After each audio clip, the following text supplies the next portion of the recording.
si t'es nul, c'est pas en achetant une formation de 3-4 mois que tu seras bon. Mais tu penses que toutes les formations sont nulles? Non, T'es j'ai pas dit contre... ça. Non, mais je te demande. Ce qui me révolte, c'est de mentir Ok. pour vendre des formations. Je n'ai absolument rien appris de cette école que j'utilise aujourd'hui dans ma vie d'entrepreneur. Si t'as un salaire à 39 heures, tu peux pas te dire ces 39 heures, je vais les passer en entrepreneuriat et je gagnerai plus. Ça n'existe pas. Mais c'est pas Quand possible. t'es entrepreneur, il n'y a pas de on-off. De là à dire que le salariat n'a plus d'avenir, non, pas du tout. En ce moment, c'est un peu la mouvance de dire que le salariat, c'est la fin du salariat, que l'IA va nous remplacer, que de toute façon, il vaut mieux être entrepreneur indépendant, etc. Toi, t'en penses quoi de cette rhétorique-là? Sur le sujet de l'IA, je suis pas du tout spécialiste du sujet, donc je vais pas te donner un avis très pertinent. La seule chose que je sais, c'est que effectivement, bien sûr que l'IA va remplacer certains jobs. Moi, je pense qu'on s'adaptera. Enfin, je sais pas. Donc, j'ai pas. Oui, ça arrivera. Mais de là à dire que le salariat n'a plus d'avenir, non, pas du tout, pas du tout.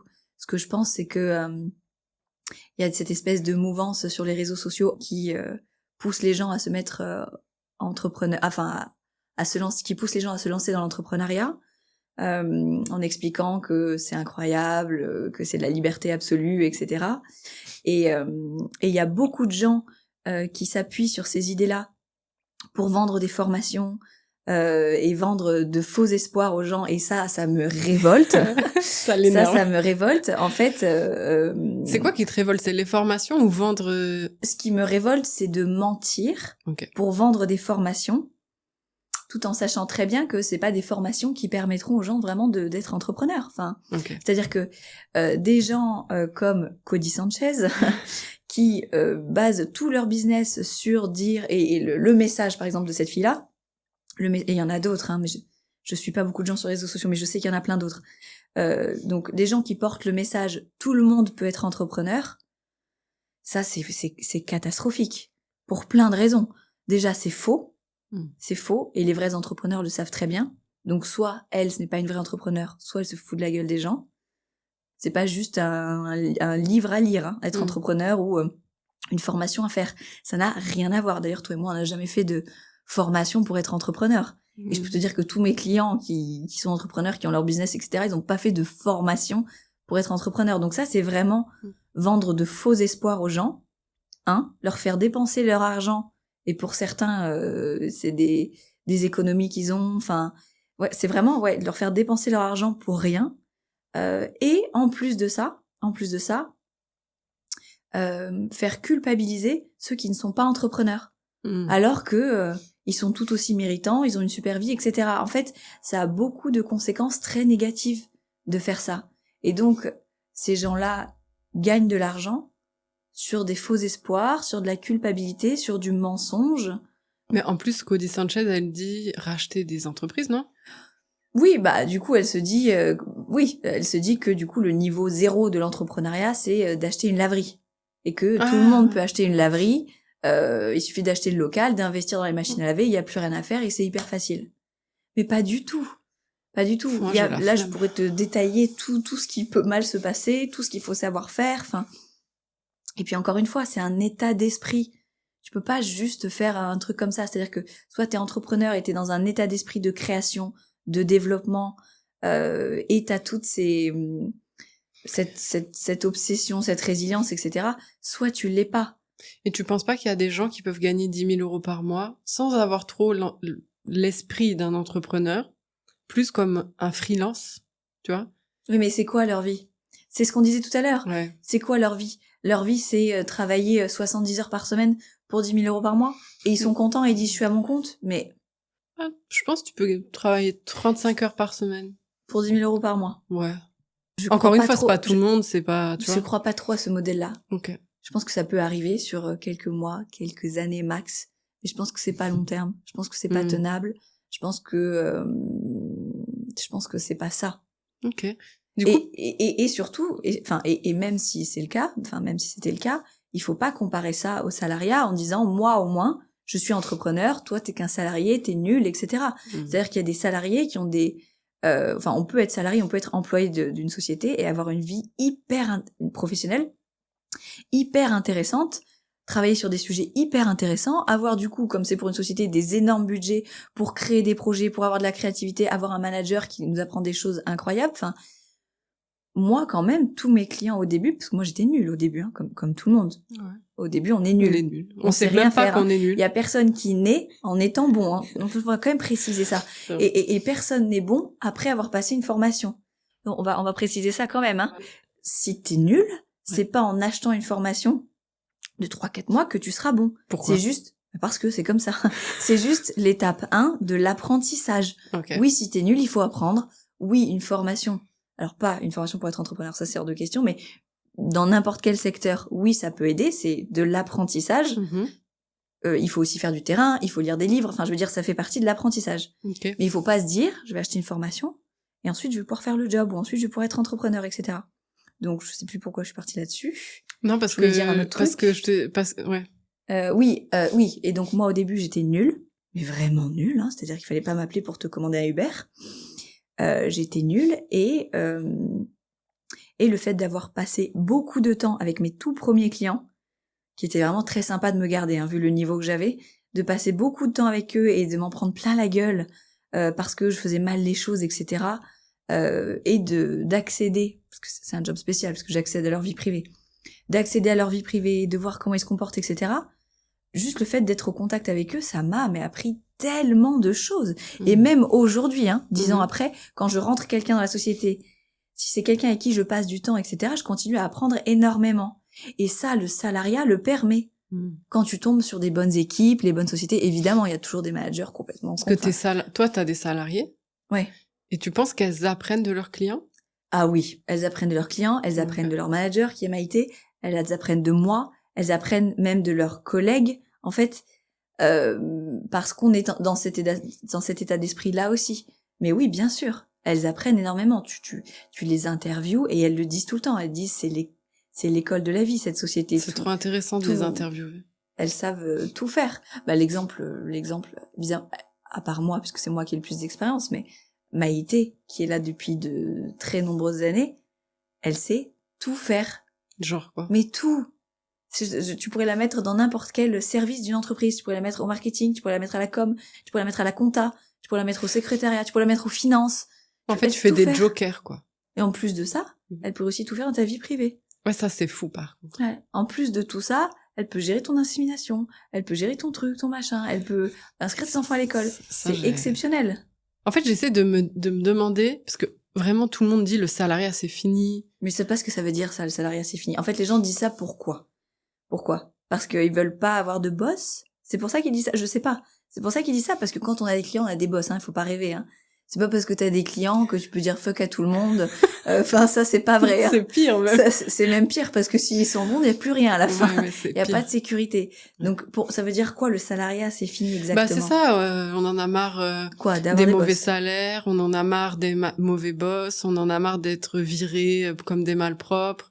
Ok, bah, dans ce cas-là, il faut vraiment bouger. Et c'est vraiment hyper important. Il faut bouger d'entreprise en entreprise, de boss en boss, pour trouver la personne qui va inspirer et qui va faire grandir. Il faut pas chercher le boss. Bon, après il y en a qui cherchent la planque. Ok, pourquoi pas, tu vois. Si t'as envie d'une planque, mais il faut pas chercher. Il faut pas dire mon boss est pas bon parce qu'il m'a gueulé dessus, qu'il me parle mal. Enfin, faut faire la différence quand même entre un mauvais manager, ça existe, et quelqu'un qui te fait des retours. J'ai aussi l'impression qu'aujourd'hui les gens ne veulent plus de retours, quoi. Toi, tu gueules un peu sur tes salariés? Bah, moi, j'ai envie de te dire que non, mais j'ai l'impression que elle te dirait oui. Maïté, est-ce qu'elle gueule sur les gens? Non, mais dis la vérité. Honnêtement, elle est sèche, elle peut être dure dans ses mots. Ouais, elle est dure. Non, mais elle est dure. Mais je casse jamais la personne. Non, mais tu vas montrer... Je vais casser ce qu'elle a fait, voilà, mais jamais elle-même. On a tort, qu'on a eu tort ou qu'on a fait une erreur, avec juste quelques mots très bien choisis. Oui, non, mais je vois. Ok. Qui font mal parce que ça pique là où c'est juste. Bah, je vais jamais te parler personnellement, enfin tu vois, je veux dire, je peux dire à quelqu'un. Non, mais je vois parce que tu m'as fait certains feedbacks et moi je kiffe. Et pourtant je me retiens. Oui, je sais, je te vois. Dans ma manière, en fait, je fais attention. Ouais, je vois. Parce que j'ai un truc de, ça pourrait. Oui, je vois que tu pourrais être hyper enfin pas impulsive, mais montée. Oui. Ouais, je vois très bien. Tu retiens l'énergie. Enfin, je retiens l'énergie et aussi j'essaie de pas dépasser les limites de la collaboration parce que des fois j'ai envie de.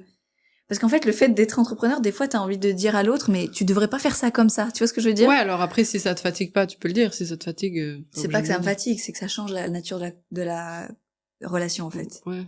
Mais enfin, c'est un autre débat, mais... Mais bon, oui, on est dans un autre débat. Mais tout ça pour dire que pour les salariés, il faut qu'ils bougent jusqu'à trouver la personne et le job qui va les faire grandir.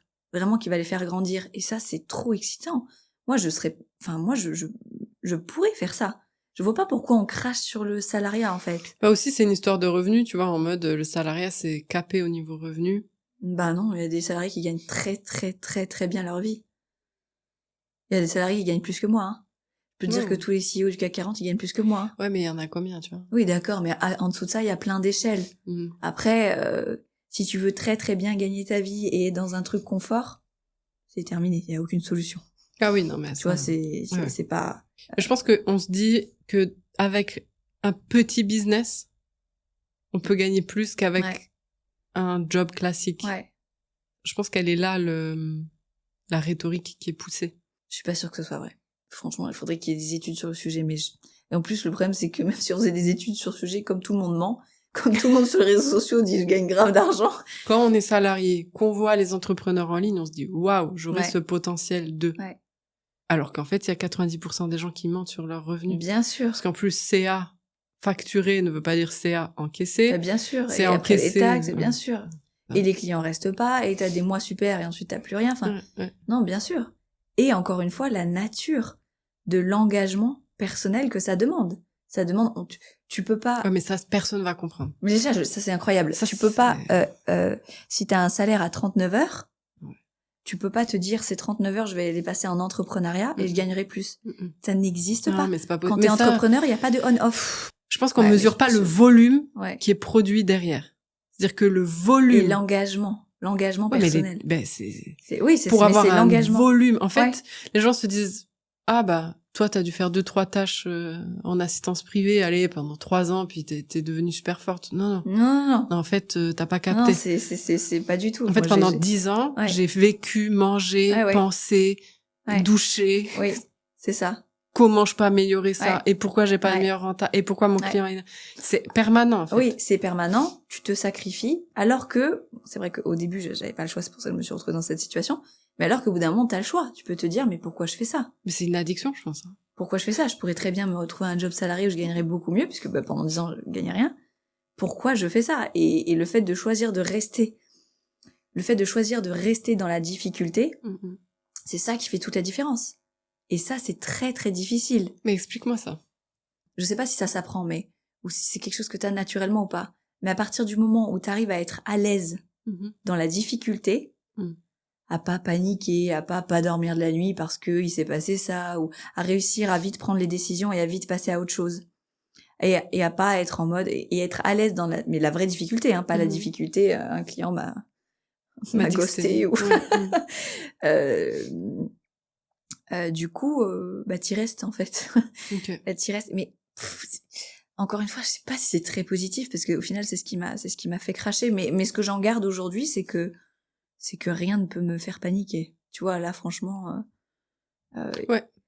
rien, mais en tout cas, pour revenir sur le sujet du salariat, faut que les gens se posent la question, mais encore une fois, c'est trop difficile à savoir tant que tu l'as pas fait. Il faut que les gens se posent la question de est-ce qu'ils sont capables de rester, de pas bouger dans la tempête et de pas s'enfuir, en fait.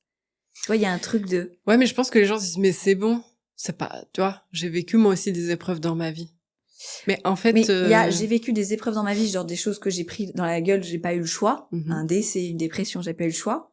Et du coup, j'ai essayé de m'en sortir et je m'en suis sortie. Et bravo, très bien. Voilà. Mais il m'est arrivé un truc, j'avais le choix de sortir.